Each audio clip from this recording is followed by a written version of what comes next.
CNN News, Congo number one TV, votre site d'information. Number one en qualité, number one en actualité, en temps réel. Bien-aimés, nous sommes très heureux de présenter cette prédication à vous qui sont disséminés à travers le monde, qui ont l'habitude de nous suivre dans cette série des messages du soir. Mais avant d'entrer dans notre vif du sujet, nous aimerions prier notre Seigneur. Père Saint, Père juste, toi qui es la parole faite chair. La Bible dit que les hommes ont parlé de ta part, mais poussés par l'Esprit de Dieu. Nous voulons que le grand Esprit puisse nous illuminer, afin que nous puissions donner le bon repas, le mets succulent pour tes bien-aimés. J'ai ainsi prié au nom du Seigneur Jésus-Christ. Amen. Bien-aimés, nous sommes dans cette série de messages du soir, avec comme thème les 12 pierres précieuses qui étaient sur le pectoral d'Aaron.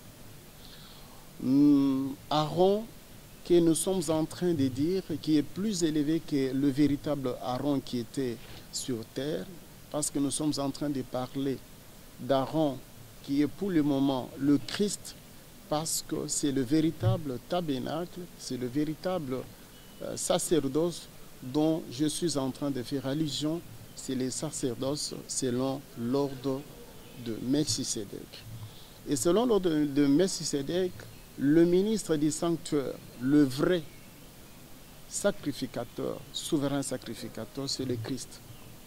C'est pour cela que nous disons à tous les enfants de Dieu d'être gravés sur le véritable pectorat du grand souverain qui est notre Seigneur Jésus-Christ.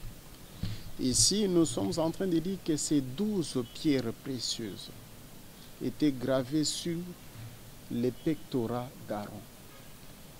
Les pectorats, c'est sur la poitrine. La poitrine symbolise l'affection, parce que là où il y a le cœur, c'est là où il y a l'affection.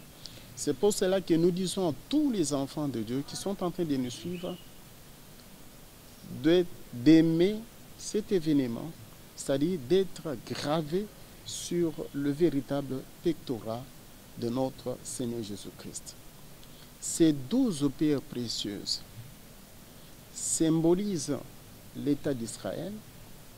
Ces 12 pierres précieuses, sur le plan spirituel, symbolisent des croyants qui sont déjà arrivés à la maturité, à l'état d'un homme fait. Parce que nous sommes en train de parler de la 4e dimension, c'est-à-dire d'être une pierre dans le Seigneur.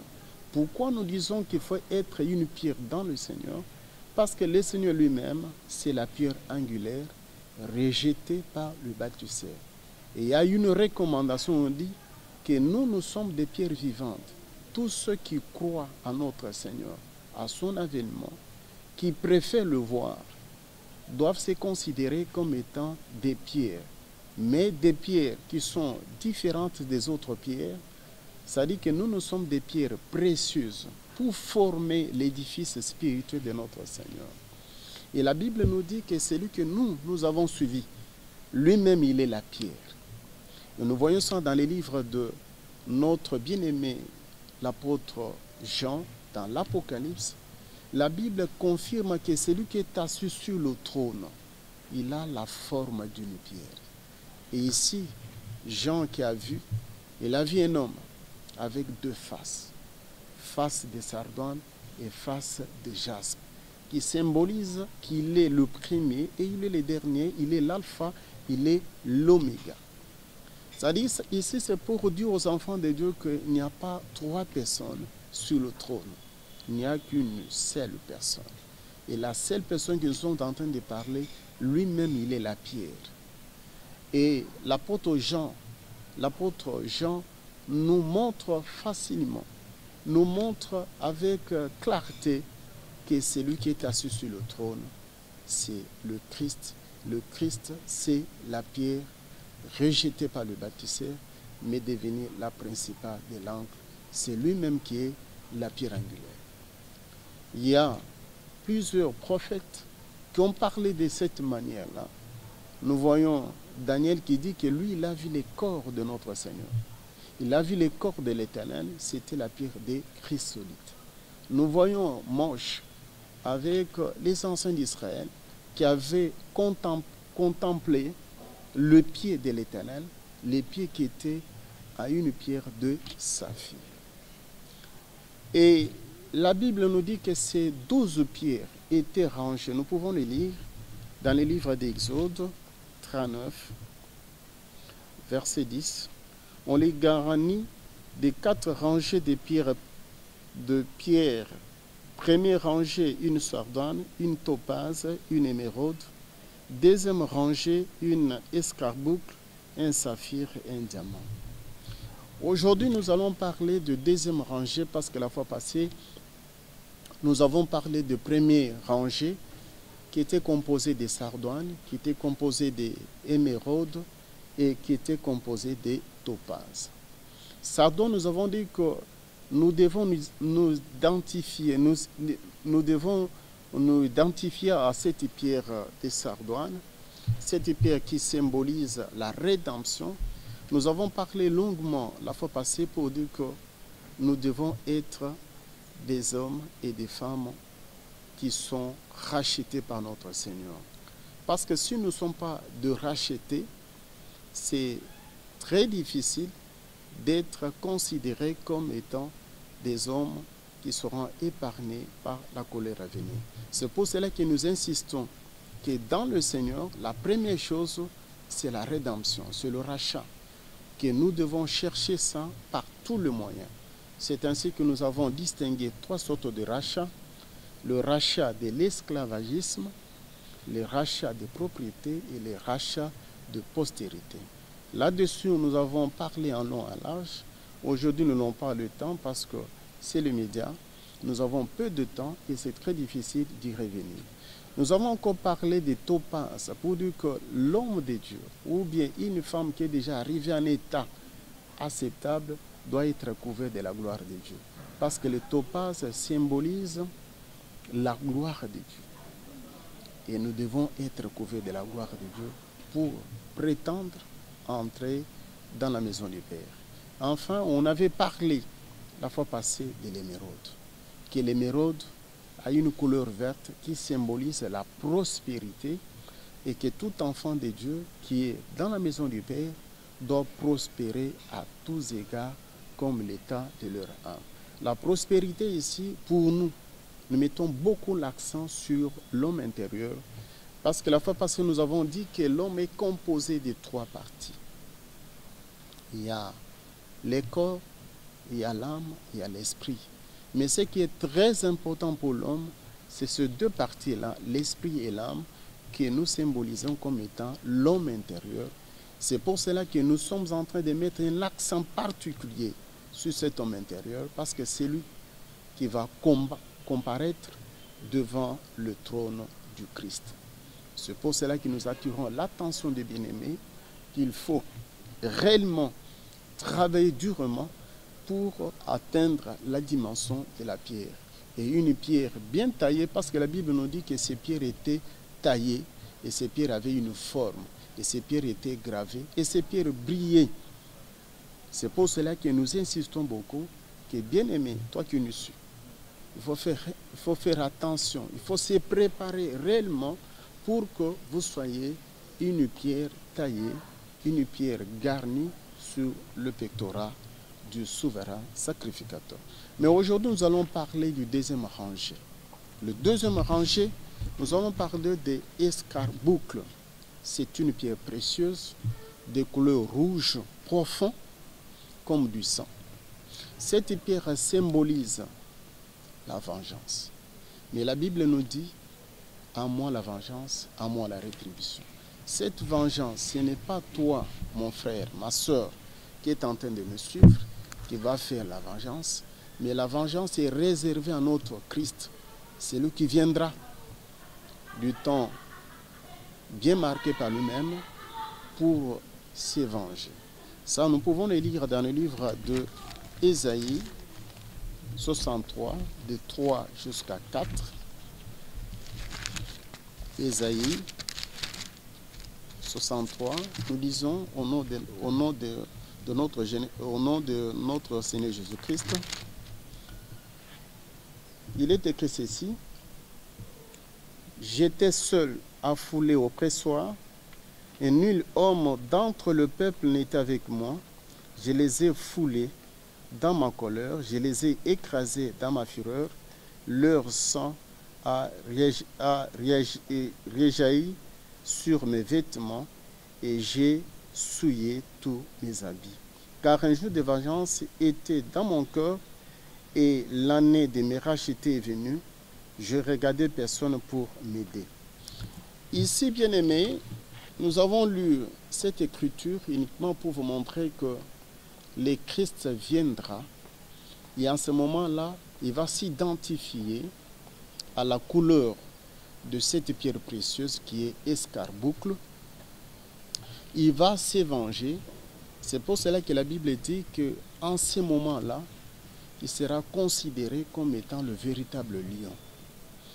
Parce que sur cette pierre d'escarboucle, le nom qui était gravé, c'était le nom de Judas. Et la Bible nous dit que Christ, il est considéré comme étant le lion indomptable de la tribu de Judas. Il viendra pour combattre, pour faire vengeance à ses siens. Et la Bible dit que lorsqu'il viendra pour la bataille d'Armageddon, il sera considéré comme étant les lions. Ici, j'attire l'attention aussi des enfants de Dieu pour leur dire que tous ceux qui sont déjà en Christ, tous ceux qui ont déjà atteint cette dimension de la pierre d'escarboucle, ce sont des lions et ce sont des lionnes. La Bible dit que les lions symbolisent la royauté, symbolisent le chef, symbolisent le roi. Ce n'est pas pour rien que Christ, dans les livres d'Apocalypse, on l'appelle le roi des rois, le Seigneur des seigneurs. Et tous ceux qui les suivent, tous ceux qui sont en Christ, sont considérés comme étant de princes et de princesses. Mais le nom qui était gravé sur cette pierre, c'était le nom de Judas. La Bible nous montre parfaitement que Judas lui-même n'avait pas joui de tous ses privilèges. Et lorsqu'on parlait de Judas, on ne voyait pas les Judas en tant que personne physique comme étant l'enfant de notre patriarche Jacob. On voyait directement sa postérité. Une postérité physique, une postérité aussi spirituelle. Parce que la Bible nous dit que tous ceux qui sont en Christ sont considérés comme étant des lions et comme étant des lions. Comme étant des lionceaux, parce que Christ lui-même, il est le véritable lion. La Bible dit que le nom de Judas symbolise la louange. La louange. Et vous allez remarquer, bien aimé, que les 11 noms des enfants de Jacob, c'était des femmes qui avaient donné, qui avaient baptisé leurs enfants en leur donnant des noms. Mais il n'y a qu'un seul, un seul enfant, où c'est Jacob lui-même avec la femme qui avait donné le nom. C'est le dernier, sur le Benjamin. Vous allez remarquer que la femme, il avait donné Benoun, mais le mari, il avait donné Benjamin. Mais ces femmes symbolisent l'Église. C'est l'Église qui connaît très bien le mari. C'est l'Église qui est le dépositaire de la parole de Dieu. C'est l'Église qui doit avoir la cruche pleine d'eau. Et si nous le voyons dans les livres de Genèse avec Rebecca, la Bible nous dit que Rebecca, il avait la cruche et il descendait vers la source. C'est-à-dire que Rebecca, il avait l'eau qui lui permettait, n'est-ce pas, de donner aux autres. Et la Bible nous dit que lorsque Rebecca s'approcha du champ et levant les yeux, il regarda de loin, il voyait un homme. il posa la question à Élisée, qui est cet homme? Élisée lui dit, non, c'est mon Seigneur. Bien-aimé, la femme qui possède la parole de Dieu avec l'esprit, pour lui, il n'y a rien d'étrange, il n'y a rien de compliqué. Pour elle, c'est une femme qui va progresser, c'est une femme qui va réellement rencontrer le Seigneur. Parce que la Bible nous dit que la rencontre entre le mari et la femme, cette rencontre va se dérouler, et non sur terre, mais dans les airs.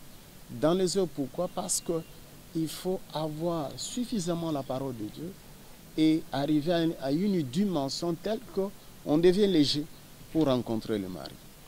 Mais ici, nous sommes en train de parler de la dimension de la pierre. Parce que la maison de l'Éternel, elle est construite non en briques cuites, mais elle est construite avec des pierres vivantes et des pierres précieuses. Et si nous sommes en train de parler de la pierre d'escarboucle, cette pierre qui nous montre que nous devons effectivement plutôt être des lions et des lionnes. C'est pour cela que nous insistons beaucoup que toi, qui es déjà dans le Seigneur, sache-le qu'il faut t'élever pour atteindre cette dimension. C'est la dimension voulue, la dimension qui est acceptée dans le Seigneur. Ici, nous allons encore parler de quelque chose qui est très important. Ce sont des paroles prophétiques prononcées sur Judas, sur le nom qui était gravé sur la pierre d'escarboucle. Nous allons lire dans les livres de Genèse, à partir du verset 8, et nous allons descendre lentement pour voir qu'est-ce que le patriarche il avait prononcé sur cette pierre. Nous sommes directement dans les livres de Genèse,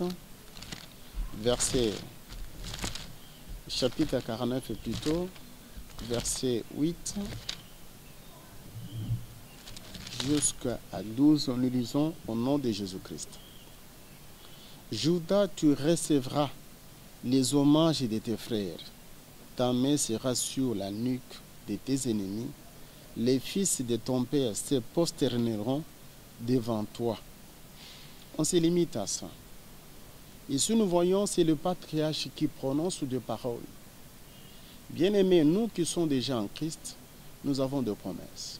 Et ces promesses doivent se concrétiser dans notre vie. Et ça montre que nous devons recevoir les hommages. Ici, lorsqu'on parle de Judas, Judas lui-même en tant qu'individu n'avait pas reçu les hommages de ses frères. Il était au contraire l'objet de moquerie, l'objet d'humiliation. Mais lorsqu'on s'adresse à Judas, on voit directement à sa postérité, la postérité physique et la postérité spirituelle. J'ouvre une parenthèse pour la postérité physique. Nous voyons David, il est issu de la tribu de Juda. David fut un grand roi en Israël. Il est même typifié comme étant le père du germe. Et lorsqu'on dit même dans la parole que David va encore revenir s'asseoir sur le trône, on fait allusion au Christ. Et nous voyons même le roi Salomon. La Bible nous dit que le roi Salomon, c'est un homme qui était sage, plus intelligent que les autres rois. Ici, la Bible confirme que la postérité physique de Juda ont reçu les hommages en Israël. Mais ici, nous mettons beaucoup l'accent sur la postérité spirituelle. La postérité spirituelle, nous voyons Christ, il est issu de la tribu de Juda. C'est pour cela qu'on l'appelle les lions indotables de la tribu de Juda. J'ouvre encore une parenthèse. Lorsqu'on dit les lions indotables, c'est-à-dire qu'il y a d'autres lions qu'on peut dompter. Mais ici, je suis en train de parler d'un lion blanc qu'on ne peut pas dompter. Mais plus que ces lions-là qui est dans ce monde, parce que lui, il est un lion qui est au ciel, la Bible nous dit que lorsque Jean pleurait, on lui a dit, ne pleure pas, voici les lions de la tribu de Juda. Mais lorsque les regardait bien, ce n'était pas les lions qui se mettaient debout pour briser les seaux, c'était l'agneau immolé. Tout ça, ce sont des caractéristiques de notre Seigneur. Mais ici, nous parlons du lion, le lion qui est Jésus-Christ, et tous ceux qui le suivent sont typifiés aussi comme étant des lionceaux. La Bible nous parle encore d'un autre élément. Judas, tu es un jeune lion, tu reviens du carnage, mon fils. Il ploie les genoux, il se couche comme un lion, comme une lionne, qui le fera lever. Bien-aimé, lorsque nous parlons de cette pierre qui est d'escarboucle, les lions dévorent, les lions déchirent. C'est-à-dire que nous devons nous élever pour atteindre cette dimension en Christ. Pour atteindre cette dimension en Christ, c'est très important d'être des lions et des lions. Et la Bible dit, les lions, il est le roi de la forêt. Et lorsque le rugit, tous les animaux se taisent.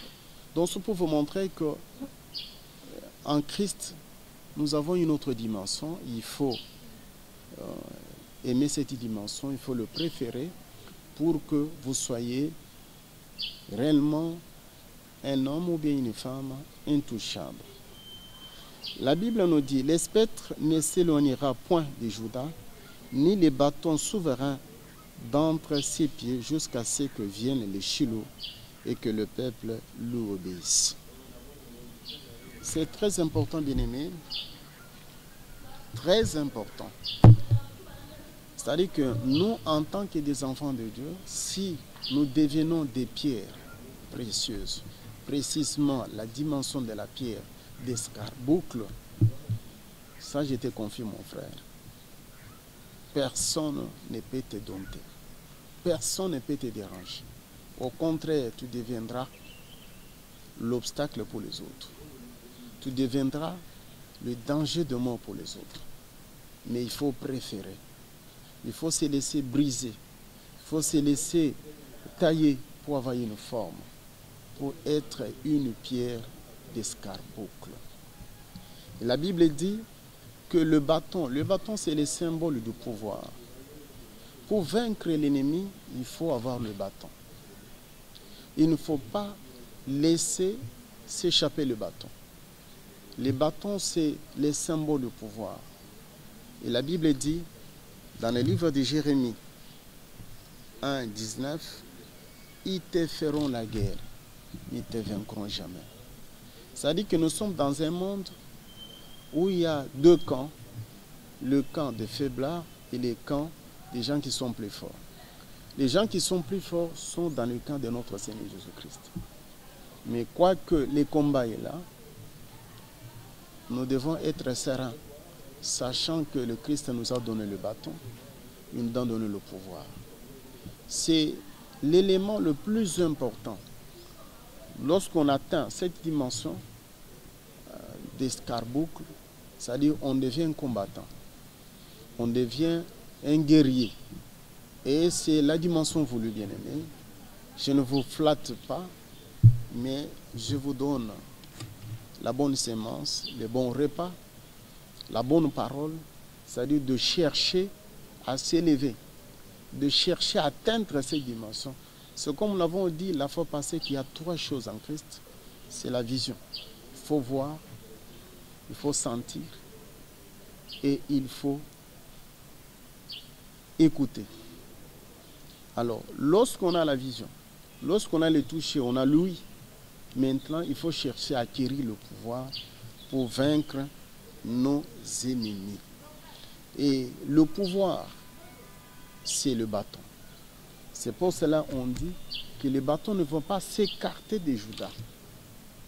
C'est-à-dire que nous qui sommes dans la maison du Père éternel, nous sommes des princes et des princesses.